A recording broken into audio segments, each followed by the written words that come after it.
మీకు గుర్తుండే ఉంటుంది, మోడీ ఉపన్యాసాలపైన కాంగ్రెస్, రాహుల్ గాంధీ ఉపన్యాసాలపైన బీజేపీ ఎన్నికల సంఘానికి కంప్లైంట్ ఇచ్చింది.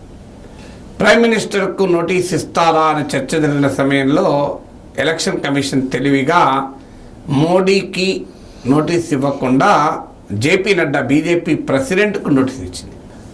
సో మోడీ ఉపన్యాసంపై వచ్చిన కంప్లైంట్ పైన ఎక్స్ప్లెనేషన్ ఇవ్వవలసిందిగా జేపీ నడ్డాకు ఎలక్షన్ కమిషన్ నోటీస్ ఇచ్చింది.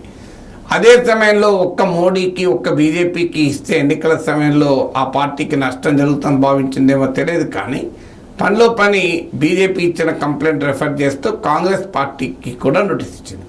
అక్కడ కూడా మళ్ళీ రాహుల్ గాంధీకి పర్సనల్గా నోటీస్ ఇవ్వకుండా కాంగ్రెస్ అధ్యక్షులు మల్లికార్జున్ ఖర్గేకి ఇచ్చింది. రెండు నోటీసుల్లో కూడా నరేంద్ర మోడీ పేరు ప్రస్తావించలేదు, రాహుల్ గాంధీ పేరు ప్రస్తావించలేదు. సో అంత వేగ్గా, అంత అబ్స్ట్రాక్ట్గా ఎన్నికల కమిషన్ నోటీస్ ఇచ్చింది. సహజంగానే వాటికి రాజకీయ నాయకులు పార్టీలు రిప్లై ఇస్తాయి. రిప్లై ఇచ్చాక ఇప్పుడు ఎన్నికల కమిషన్ దానిపైన ఆ రెండు పార్టీలకు ఆదేశాలు జారీ చేశాయి. మళ్ళీ ఈ ఆదేశాలు కూడా సుభాషితాల్లాగా ఉన్నాయి, బట్ మంచి సుభాషితాలు, మంచి మాట అయితే చెప్పింది.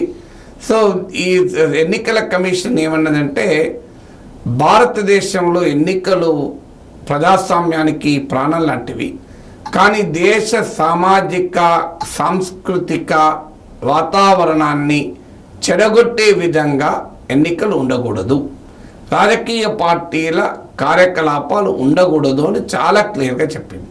అంటే పరోక్షంగా మతాన్ని ఉపయోగించుకుంటూ ప్రజల్లో భావోద్వేగాలను రగిలించకూడదు అని ఎన్నికల కమిషన్ రెండు పార్టీల నేతలకు చెప్పింది.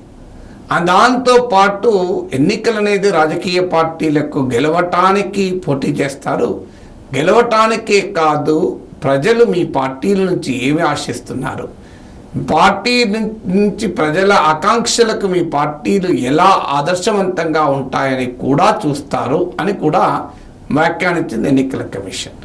దాంతోపాటు రాజకీయ పార్టీలు ప్రస్తుత వర్తమానానికి భవిష్యత్తుకు కావలసిన నాయకత్వాన్ని తయారు చేస్తాయి.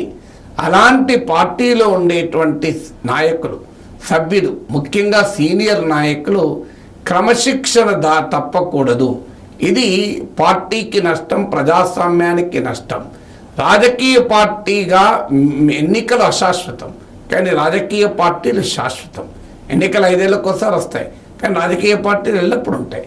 రాజకీయ పార్టీల కన్నా దేశ సామాజిక సాంస్కృతిక రాజకీయ జీవన విధానం అనేది శాశ్వతంగా ఉంటుంది.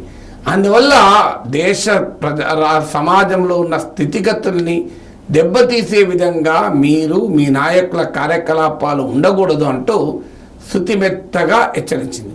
సో ఒక రకంగా ఇది అక్షింతలు అనుకుందామా, లేదు సుభాషితాలు అనుకుందామా, బట్ ఎన్నికల కమిషన్ ఒక పార్టీ పైన, ఒక నాయకుడి పైన స్పష్టంగా చెప్పకుండా model code of conduct prime minister ఉపన్యాసాలు ఉల్లంఘిస్తుంటే అటు ఇటు కాకుండా బ్యాలెన్స్ చేస్తూ వ్యాఖ్యానించింది.